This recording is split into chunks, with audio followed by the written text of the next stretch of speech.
Hi everyone, this is Ishwar. This is episode 8 and 787 podcast. And in this episode, we are going to talk about budget 2025. And for the East, for this episode and coming episodes, for the next one or two or couple of more, also we talk about budget 2025 because budget 2025 is an domain specific and pillar specific, consumption supply driven specific, and more about it is a middle class revival budget. So I think this is the landmark budget. I think forever we have seen from the last decade because government is trying to boost the GDP percentage, which we had seen the headwinds for since last 1 or 2 years, and the estimated the GDP rate with government has estimated for for 1 year back to get 2047 Vikshit Bharat for 7 to 8%, but it has slugged down to 6 to 6.5% for the next year like 25, 26. So I think with an aim to reach that kind of developed economy, the largest or fastest developing country among various countries. I think this budget spur the entire Indian economy to reach the levels which I think entire country prospers or is doing far better than the developed countries, and also to save our Indian rupee depreciation coming to US dollar. So, keeping this, this short brief, where this is a sector-specific budget 2025 driven by Finance Minister Srimati Nirmala Sitharaman ji. So, I would like to take this opportunity and talk about 6 to 7 very important pointers for this budget. So, in this budget, I talked about it's a domain specific budget, right? So, the first domain which budget 2025 has focused is taxation and power, urban development, financial sector, mining, and regulatory reforms.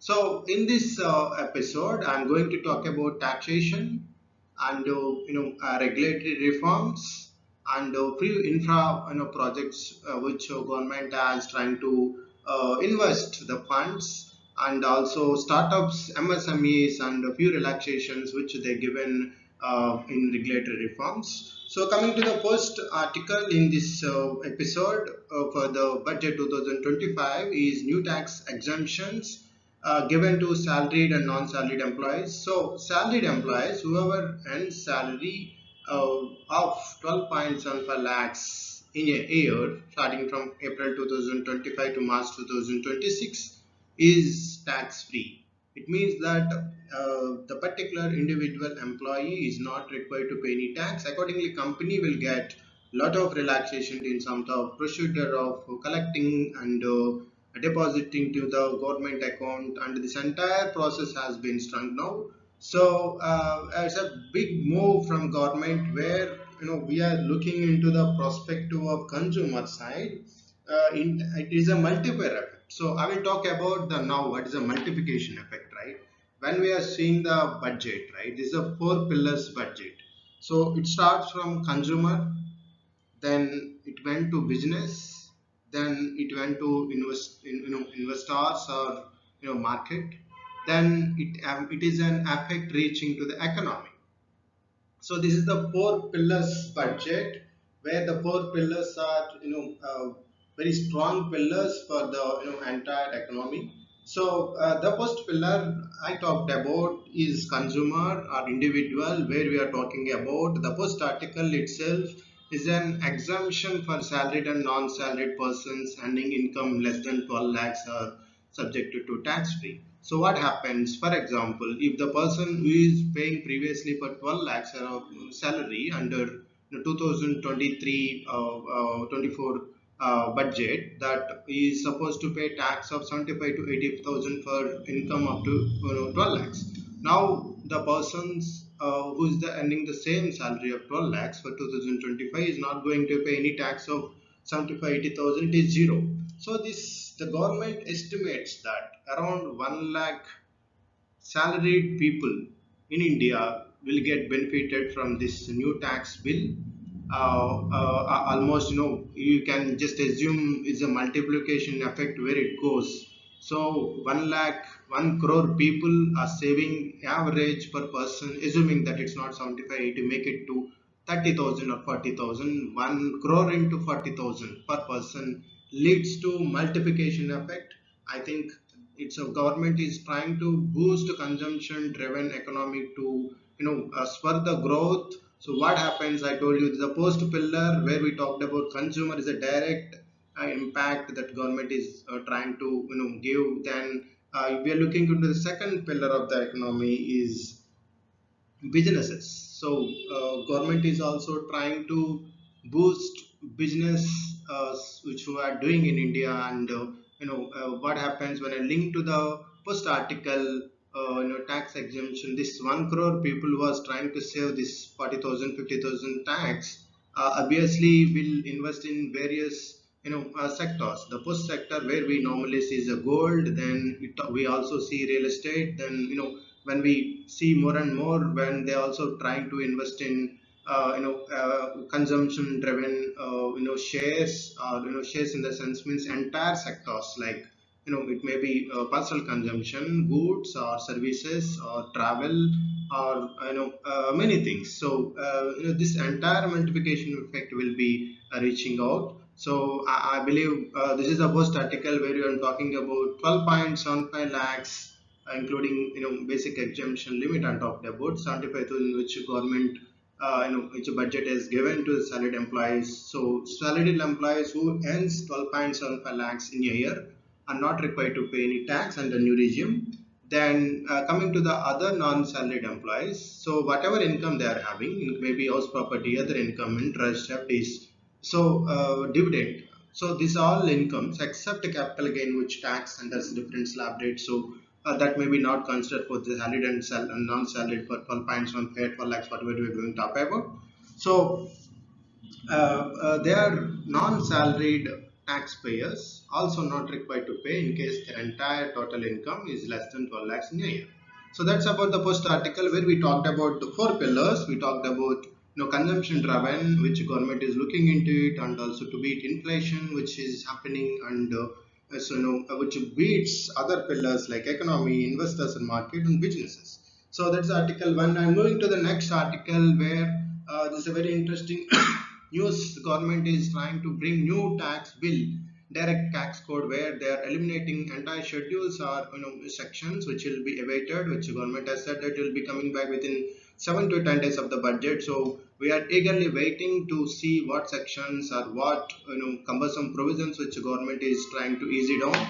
So let's wait and see the new tax bill.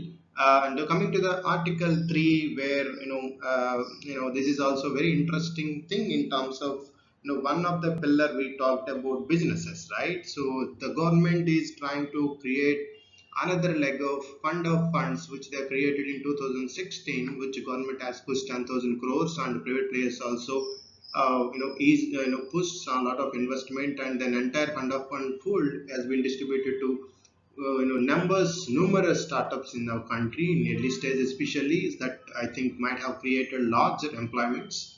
So to spurring this growth, again government has come in with a new startup scheme, fund of fund structure, where again government is pushing 10,000 crores into the fund of fund structure, where private players will also come. Then again we are seeing this spurge in startups doing their innovations, creating more innovative ways of doing activities, and also they support entire place sector in India. So I think government is also trying to put lot of money into deep tech innovative companies also, where entire service sector, when we look into the India's side, that we are more into service oriented industry. I think government is also trying to push for manufacturing, but as of now, service sector is oriented, so deep tech involvement is very high. So that's one point that startups are getting limelight for the budget 2025. So and moving to the article 4, where to talk about artificial intelligence, which is a theme area and a sweet area where government is creating certificate of center of center of artificial intelligence excellence with 500 crores budget which government has proposed. So we are looking into more news like in terms of, I believe government is also will inculcate global capability centers which various corporates are coming into the India. I think this is we are in early stage, but I think each and every state has to collaborate to work this downstream sectors like global capability centers has give larger skilled employment pools, especially in tier 2 and tier 3 cities. I think with using this center of excellence for AI, which government is pushing, also should collaborate global capability centers with worldwide MNCs. I think that this gives a larger boost for the entire economy where skilled or non-skilled people can train and be skilled and support entire GDP in India. So that's about the fourth article. And moving to the fifth article, where we talk about business pillar for MSMEs will get additional, double the collateral free fund from government of 20 crores. So government is looking MSMEs and startups are two areas of the economy. I think where MSMEC contributes 35% of entire manufacturing and 40% percentage services. So it obviously we are seeing larger contribution to GDP from MSMEs and startups is also one factor. So with an aim to boost, government has to increase the MSMEs definition too, and also given a lot of favorable increments, a lot of favorable fund support by a collateral free to up to 20 crores for MSMEs. And we talk about more and more what is the sector specific changes or regulatory reforms or consumption driven we talked about spending and more economic reforms for budget 2025 in coming episodes. But this is episode is very as we are into the yesterday's budget, I don't want more complex terms in this episode. So I'm just reading out on the high level crux of the budget 2025 reforms. So moving to the Article 6, where government has intention to more export oriented of various products, mostly into agriculture reforms, where government has completely removed certain imported drugs which helps cancer and rare diseases which Indian population is facing, which is absolute custom duty free and are not required to pay any taxes on that. So it is a bold move that government has taken this perspective and allowed to remove this custom tariffs rates on this specific rates has been slashed. So that is one Article 6. And moving to Article 7, it's an infra movement where government is trying to invest around $130 billion funds on the infra boost of the projects. It may be roads, railways, ports, or various where government infra projects is spudging up, and I think these lot of infra companies also lined up to avail this facility for easy development of the entire country. So that's about infra. And moving to the next point, this is eighth article 8 is the FDI. FDI is one of the point where we can say growth parameters for entire Indian economy. So I think one interesting thing our government has came up with. A lot of discussions are going on for GST rates on insurance premiums, which population takes for health insurance, especially. So I think somewhat government has also thought the reason for increasing these premiums by these companies were due to cost of healthcare products in India. To I think keeping this mind as a basics.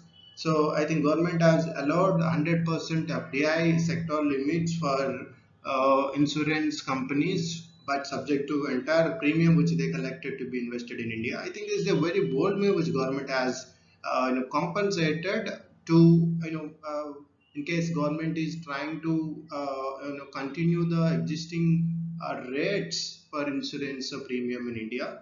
So, or at least government is try to completely remove insurance premium, GST rate on insurance premium, which which subscribers subscribers pay for the premiums.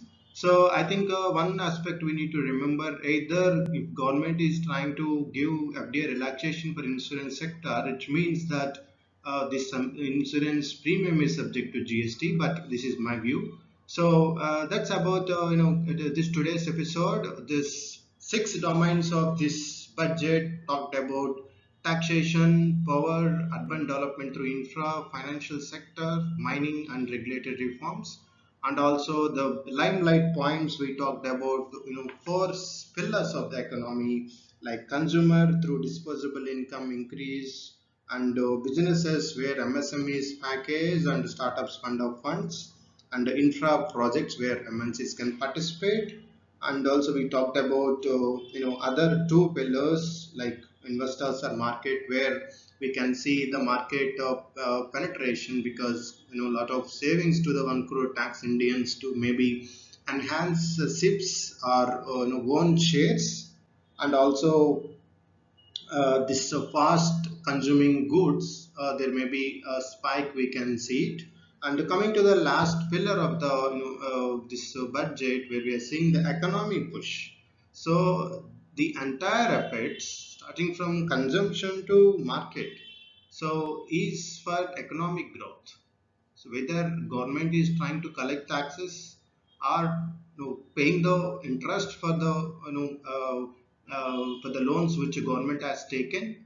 So entire this trade deficit perspective, or GDP growth, or inflation curves, or repo rate which unchanged by RBI, or more push into the money into the banks. This entire supply chain, or this aspects of circling these transactions, are pointers.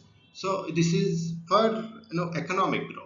So this contribution level should grow GDP growth for the next 10 years, or for the next 30 years, which we can see India is the fastest, strongest, and no, I think self-resilient economy.